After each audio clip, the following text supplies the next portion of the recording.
Dali-daling pumunta ang 5 sa grocery store para mamili. Si Tang San naman ay may malinaw ng plano kung ano ang kanyang bibilhin. Lumapit siya kay Muyanyo upang ipakita ang mga napili niya. Bahagyang nabigla si Muyanyo sa mga ito.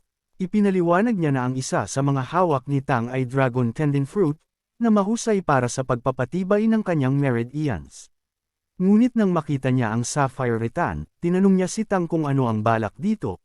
Isa lang itong level 2 demonic beast at hindi rin magandang gawing pangtali. Ang spinel gold naman ay karaniwang materyales sa paggawa ng alahas para sa mga babae, at ang huli ay ang blackstone, na ayon kay Muyanyo ay bukod sa pagiging matigas ay wala namang silbi dahil wala itong enerhiya. Tinanong ni Muyanyo si Tang kung nagpapanik ba ito dahil biglaan siyang nagkapera. Ngunit mariing sagot ni Tang, may pakinabang ang lahat ng binili niya.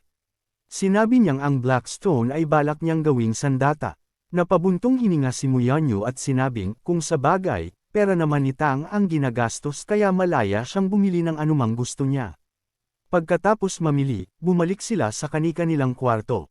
Agad na kinuha ni Tang ang sapphire rattan at inilapag ito sa sahig.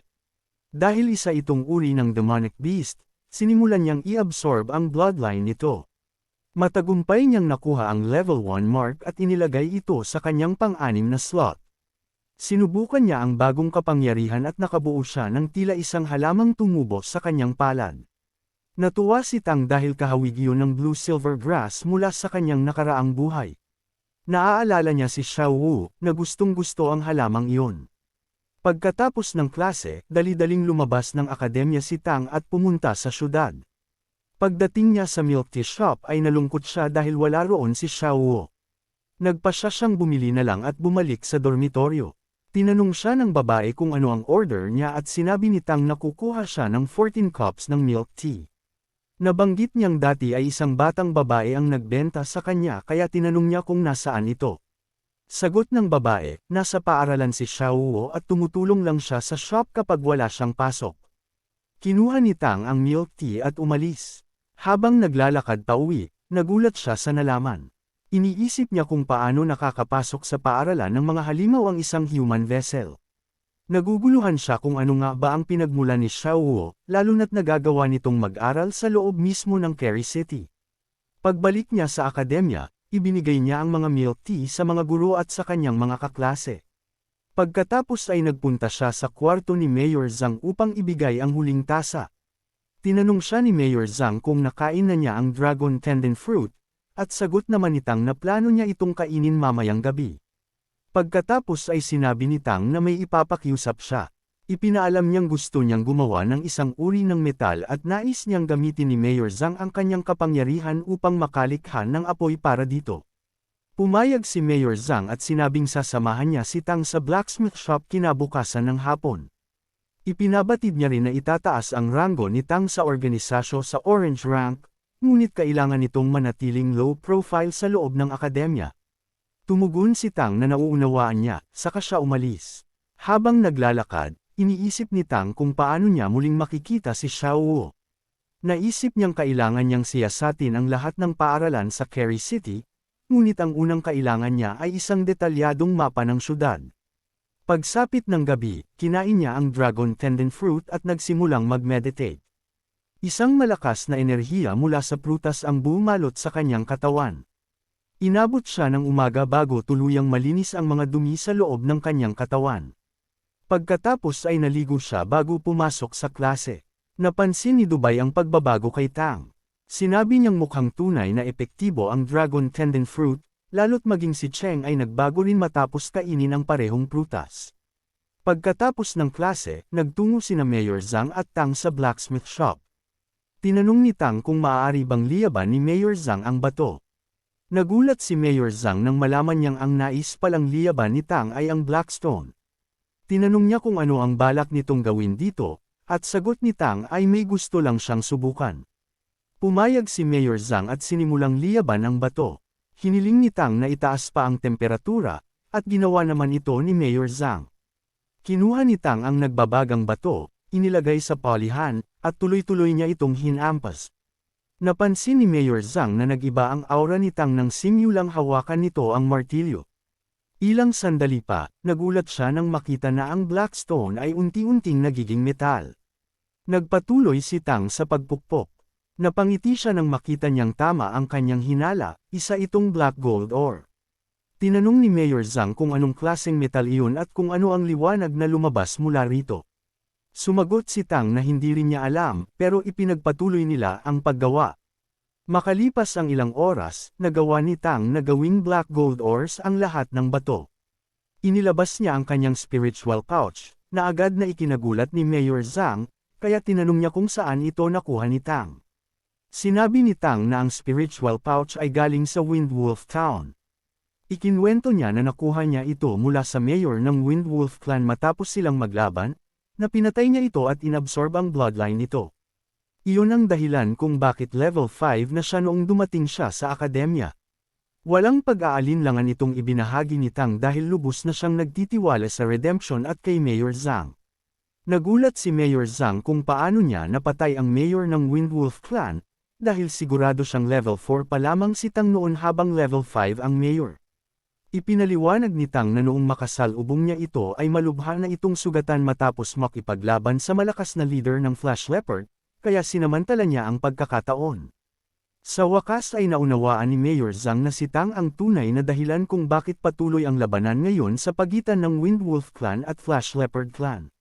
Sinabi ni Tang na wala siyang pagpipilian noon dahil nais din siyang patayin ng halimaw, kaya hindi niya maaaring hayaang mangyari iyon.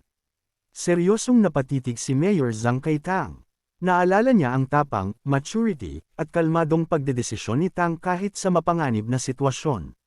Muli rin niyang naisip ang ipinakita nitong husay sa Kerry Mountain Range, hindi makasarili, mahusay mamuno, at hindi umaasa sa iba. Sa isip niya, wala na siyang maituturo pa sa batang ito. Nagtanong si Tang kung saan siya maaaring makabili ng detalyadong mapa ng Kerry City. Sagot ni Mayor Zhang ay hindi na niya kailangan bumili dahil may kopya siya sa bahay at maaari itong gamitin ni Tang. Pumunta sila sa bahay ni Mayor Zhang at nagpasalamat si Tang nang matanggap ang mapa. Pagbalik sa kanyang kwarto, isinabot ni Tang ang mapa at pinag-aralan ito. Hinanap niya ang mga logo ng iba't ibang paaralan at kinabisado ang kanilang kinaroroonan. Pinag-isipan niya kung alin doon ang akademyang pinapasukan ni Xiao Wu. Isa-isa niyang sinuri ang mga posibilidad batay sa kaunting impormasyon na alam niya. Sa huli, sigurado siyang isa sa 12 middle-level schools pumapasok si Xiao Wu. Sa mga sumunod na araw, kada matapos ang klase, pumupunta si Tang sa blacksmith shop upang ipagpatuloy ang paggawa sa kanyang sandata, o kaya naman ay nililibot niya ang mga paaralan upang hanapin si Xiao Wu. Ngunit kahit ilang araw na ang lumipas, wala pa rin siyang nakuhang impormasyon. Minsan ay pumunta pa siya sa Kerry Plaza, ngunit kahit anino ni Xiao Wu ay hindi niya nakita. Naisip niyang mahirap magtanong-tanong tungkol sa isang estudyante, kaya ang tanging magagawa niya ay bantayan ang mga akademya. Natuklasan niyang ang klase sa mga paaralan sa syudad ay natatapos bago magtakip silim. Nalaman niya rin kay Mayor Zhang na ang mga ordinaryong akademya ay walang dormitoryo para sa mga estudyante, kaya sigurado siyang umuwi si Xiao Wu pagkatapos ng klase. Ngunit kahit ganito, hindi pa rin niya ito makita. Ang tanging magandang nangyari kay Tang sa panahong ito ay natapos na niya ang paggawa ng martilyo na gagamitin niya sa kanyang pandayan, isang malaking tulong para mapabilis ang paggawa ng kanyang sandata. Samantala, ang 5 estudyanteng pinayagang kumuha ng misyon ay nakabalik na sa akademya. Hindi sila nagtagumpay, may mga sugat sila ngunit hindi malubha, bagaman lubhang bumaba ang kanilang moral. Napabuntong hininga si Guanlong at nakaramdam ng awa. Sa dormitoryo, ibinalita ni Dubai na hindi naging maganda ang karanasan ng ibang estudyante kumpara sa kanila. Tinanong ni Tang kung ano ang nangyari. Ikinwento ni Dubai na nakapatay lamang ang grupo ng mga low-level na halimaw at nagawa pa nilang maistorbo ang isang grupo ng demonic beasts. Kung hindi dahil sa mga guro na nakabantay, tiyak na may masama nang nangyari. Dagdag pa niya, hindi man lang nila narating ang destinasyon para makita ang halimaw na target nila. Sinabi ni Tang kay Dubai na bakit parang natutuwa pa siya sa sinapit ng iba, sa kanya ito inutusan na bumalik na sa kwarto. Kinabukasan, inilatag ang buong detalye ng karanasan ng grupo at mariin silang pinuna ng mga guro. Samantala, si Tang San ay tahimik lang araw-araw sa pagkukultivate, paggawa ng mga aralin, paminsan-minsang pagpapanday, at halos araw-araw na pagbabantay sa mga akademya sa Kerry City upang hanapin si Xiao Wu. Ngunit hindi pa rin niya ito makita. Naisip niya minsan na baka nagsinungaling ang ina ni Xiao Wu noong sinabing nag-aaral ito. Ngunit sa huli, alam niyang wala namang dahilan para magsinungaling ang babae. Lumipas ang mga araw na hindi niya ito nakikita. Ngayon ay 10 taong gulang na si Tang. Kahit patuloy ang pagdagdag ng kanyang lakas, hindi niya maramdaman ang saya, dahil sa puso niya, hinahanap pa rin niya si Xiao Wu. Isang araw, habang nagbabantay siya sa labas ng Kerry Academy, napalingon siya ng makarinig ng paparating na grupo. Nanlaki ang kanyang mga mata nang makita niya si Xiao Wu. Totoo nga, pumasok ito sa akademya. Ngunit hindi lang basta akademya, kundi isang premier high-level academy. Walang duda, ang pinanggalingan ni Xiao Wu ay hindi pangkaraniwan. Ngunit bago pa siya tuluyang makapag-isip, biglang may umatake sa kanya, sinasabing hindi siya dapat tumingin sa prinsipe. Nailagan iyon ni Tang, at bago pa lumala ang sitwasyon ay may tumawag sa lalaki at pinatigil siya.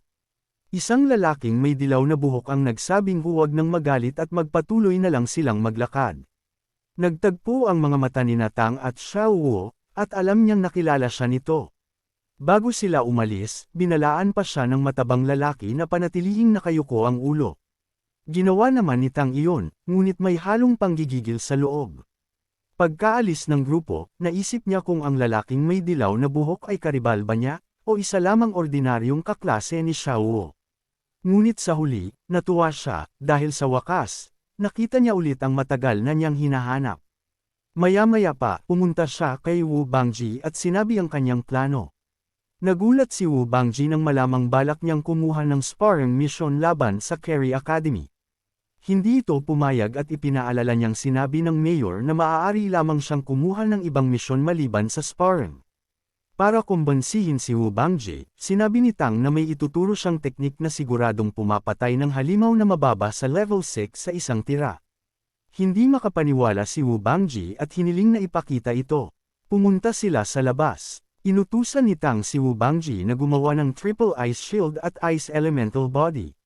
Bago umatake, naisip ni Tang na gagawin niya ang lahat para makapunta lang sa Kerry Academy. Pagkatapos, inihagis niya ang 2 bowl ang enerhiya. Nang tumama ito sa ice shield, nagulat si Wu Bangji dahil puno ng butas ang kanyang depensa, pati ang suot niyang damit. Ipinaliwanag ni Tang na iyon ang kanyang hidden weapon technique, na tinawag niyang Child and Mother Second Soul Schism Fate Ball. Sa loob ng bola ay may nakatagong napakaraming ice needles na tumatagos sa depensa, at maaari pang pasabugan para sa pangalawang pinsala. Napasaludo si Wu Bangji sa husay ng teknik. Dahil dito, pumayag itong tulungan si Tang na gumawa ng paraan para maaprobahan ang misyon. Ngunit ipinaalala niyang si Tang mismo ang dapat magpaliwanag at magkumbinsi sa mga guro. Sagot ni Tang, walang problema iyon, sa kanya ipinagpatuloy ang pagtuturo ng mga basic techniques kay Wu Bangji. Kinabukasan, sinabi ni Wu Bangji kay Tang na hindi siya maaaring payagang makipag-sparring sa Kerry Academy. Gayunman, tinuruan niya si Tang ng isang paraan para makalusot. Gamitin niya ang dahilan na magtatrabaho siya bilang tagalinas ng akademya upang makapag-observe sa loob. Pagkalipas ng ilang oras, nagtungo si Tang kay Mayor Zhang upang ipaalam ang kanyang plano na pumunta sa Kerry Academy. Ipinaliwanag niya na ngayong level 6 na siya, kaya na niyang kumuha ng mas mataas na uri ng bloodline. Gusto niyang makita kung may monster transformation doon na mas angkop sa kanya.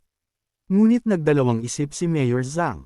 Tinanong niya si Tang kung sigurado ba itong kaya na niyang pagsamahin ang mga high-level monster transformations. Sumagot si Tang na hindi lang iyon ang kaya niya, kaya rin niyang baguhin at i-modify ang mga ito. Bilang patunay, ginamit niya sa harap ni Mayor Zhang ang skill na condensation. Nanlaki ang mga mata ni Mayor Zhang. Alam niya na ang condensation ay isang kakayahan na pag-aari lamang ni Gu Li. Di nagtagal ay sinamahan siya ni Mayor Zhang patungo sa Kerry Academy. Nang malapit na sila sa gate, pinaalalahanan siya ni Mayor Zhang na kapag nagsimula na siyang magtrabaho, kailangan niyang mag-ingat at maging simple lang ang kanyang kilos, tagalinas lang siya ng paligid, at wala nang iba. Tumanggo si Tang, iniisip na ito na ang pagkakataon niya para makalapit kay Xiao Wu. Pagdating nila sa isang bahay sa loob ng akademya, tinawag ni Mayor Zhang si Uncle Mao. Lumabas ito at inanyayahan silang pumasok, ngunit tumanggi si Mayor Zhang. Tinawag niya si Tang at inutusan itong bumati. Yumuko si Tang at magalang na bumati, tinawag niya itong Grandpa Mao. Pinuna siya ni Uncle Mao at sinabing huwag niya siyang tawaging lolo, bawal ang pagkakaroon ng kamag-anak sa loob ng akademya. Pagkatapos ay sinamahan niya si Tang sa lugar kung saan siya magtatrabaho. Dinala siya nito sa main teaching building, at ipinaliwanag na iyon ang kailangan niyang linisin, 10,000 square meters at dapat niyang walisin ng 2 beses kada araw. Pinagbawalan din siya ni Uncle Mao na gamitin ang demon transformation habang nagtatrabaho. Yumuko si Tang at sinabing nauunawaan niya. Habang nagwawalis, naisip ni Tang na medyo boring ang trabaho, pero mabilis din niya itong binaliwala dahil napakalakas ng Heaven and Earth Chi sa lugar. Mainam ito para sa pag-cultivate ng kanyang mysterious heaven skill. Sa malayo, pinagmamasdan siya ni Uncle Mao at inisip na mabait at maaasahan si Tang. Paglubog ng araw, napansin ni Tang na dumarami ang mga estudyanteng dumadaan. Kasabay ng pagwawalis, ginamit niya ang Rhinoceros Heavenly Eyes at Purple Demon Eyes para tuklasin ang presensya ni Xiao Wu, at kabisaduhin ang layout ng bawat gusali sa loob ng akademya. Ngunit hanggang gabi, hindi niya ito nasilayan. Napaisip siya kung talagang makikita pa ba niya si Xiao Wu, o kung ang paghahangad lamang ng puso niya ang gumagabay sa kanya. Pagbalik niya sa Redemption Academy, tinawag ni Tang si Dubai at pinakiusapang pumunta ito sa kanyang kwarto mamaya. Pagdating ni Dubai, tinanong niya ito tungkol sa progreso ng kanyang spirit strength. Ipinaliwanag ni Dubai na hirap siyang ilabas muli ang kapangyarihang minsan niyang naramdaman, tila nawala ang gana ng kanyang bloodline. Sinabi ni Tang na naiintindihan na niya kung bakit, sabay tanong. Paano kaya kung maramdaman mong malapit ka ng mamatay? Hindi maintindihan ni Dubai ang ibig niyang sabihin, hanggang bigla siyang inatake ni Tang at inangat na tila papatayin. Naluha si Dubai, hindi maunawaan kung bakit siya sinasaktan. Sa isip naman ni Tang, hindi pa puro ang bloodline ni Dubai, at para lumakas ito, kailangan itong mailagay sa matinding pressure. Habang hawak niya ang ulo ni Dubai, naramdaman niyang unti-unting nagbabago ang bloodline strength nito. Hindi niya ito inabsorb, gusto lang niyang makita ang reaksyon ng Eye of Heavenly Fox sa isang sitwasyong nakamamatay. Maya-maya, may tumusok sa kamay ni Tang, at sumabog ang isang malakas na enerhiya mula kay Dubai, ang Heavenly Fox Transformation Chi, at pansamantalang nagsaanib ang kanilang kapalaran. Pagkatapos ay binitawan niya ito. Pareho silang binalot ng natitirang enerhiya at inabsorb ito ni Tang.